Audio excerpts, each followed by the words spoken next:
7h35 da manhã, vamos falar de política. O Piara, bom dia, bem-vindo, boa quinta. Bom dia, Marcos, bom dia, Fernando, bom dia, ouvintes da Jovem Pan Joinville. Muito bem. O governador de Santa Catarina anunciou o balanço de arrecadação de janeiro.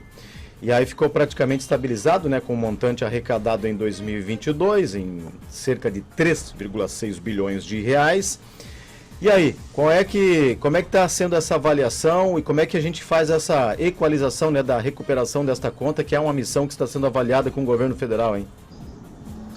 É importante ressaltar que era previsível, né, Marcos? A gente, os efeitos, como o próprio governo Jorginho anunciou naquela avaliação das contas do secretário Cleverson Sievert no mês passado, e que todo mundo já falava ainda no ano passado, a situação é diferente em relação ao ano passado, em relação ao governo Moisés. Além de não ter mais os repasses extras que vinham do governo federal, especialmente por causa da Covid, mais focado em 2020 e 2021, o governo novo ele lida com os efeitos da redução das alíquotas de combustível, especialmente gasolina, e também de energia elétrica, de 25% para 17%. É uma conta alta, é uma conta que chegou. Era previsível que a arrecadação não ia se manter nos patamares que estavam, e isso só vai ter alguma modificação se aumentar essa gasolina, se aumentar o ICMS da gasolina, se apertar a conta para o consumidor, né? É um cobertor curto. Lá em 2022, o governo Bolsonaro, lá no metade do ano, fez a pressão para que o Congresso baixasse a alíquota do ICMS nos estados. Era um clamor, a gasolina estava beirando os R$8 e havia um clamor para que reduzisse. O Bolsonaro estava preocupado com a eleição, mas apertou a conta nos estados. Os estados tiveram essa perda, estão convivendo com essa perda, e Jorginho Melo já disse, já assinou com outros governadores do Sul, inclusive o pedido para que o governo Lula reveja essa política. Vamos ver se vai voltar o ICMS ao patamar de 25%, vai ser desgastante para os governos, não só para o governo estadual, mas também para o governo federal. Isso é uma medida difícil, porque a gasolina vai aumentar, mas a arrecadação ela está nesse fator. O resto é esforço de arrecadação, redução de subsídio fiscal, cortes na máquina, esse tipo de coisa, que é mais difícil de fazer e aparece menos, demora mais para aparecer. Por enquanto, a nova realidade é essa. O Piara, agora mudando um pouquinho de assunto, na Assembleia, né, os partidos se organizaram em blocos. O que isso, na prática, significa na atuação parlamentar?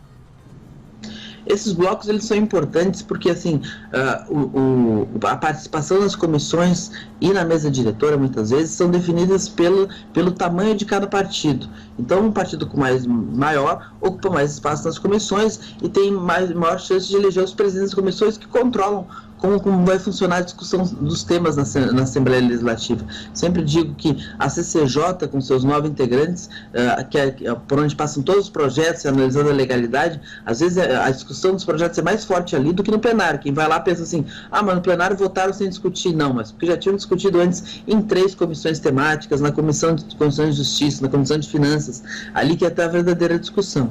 E aí esse ano foi muito mais importante, porque o PL fez 11 dos 40. Então o PL ia ter direito a ter 3 dos 9 integrantes da comissão da CCJ, da Finanças, muito espaço. Então, os outros partidos ficaram muito fragmentados, eles se juntaram em blocos, e então eles dão uma equilibrada no poder de fogo. E isso garantiu, por exemplo, hoje, na definição das comissões, o MDB e outros partidos conseguem dar uma equilibrada nas forças em relação ao PL. O PL só vai ter 2 vagas, não vai ter 3.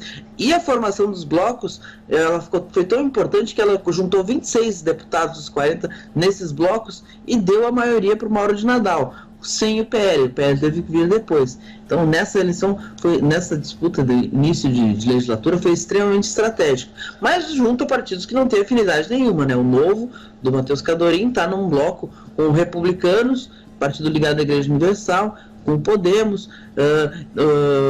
até tá bom, no passado o bloco do Novo era com o MDB, mas coisas do jogo legislativo, não interfere muito na vida prática do plenário, mas interfere muito na posição que eles ocupam dentro da própria Assembleia Legislativa. São as primeiras movimentações deste 2023. Piara, obrigado, boa quinta, cuide-se com o calor e amanhã, sexta, a gente espera você por aqui. Até lá, vamos lá me refrescar. Até amanhã. Valeu, Piara.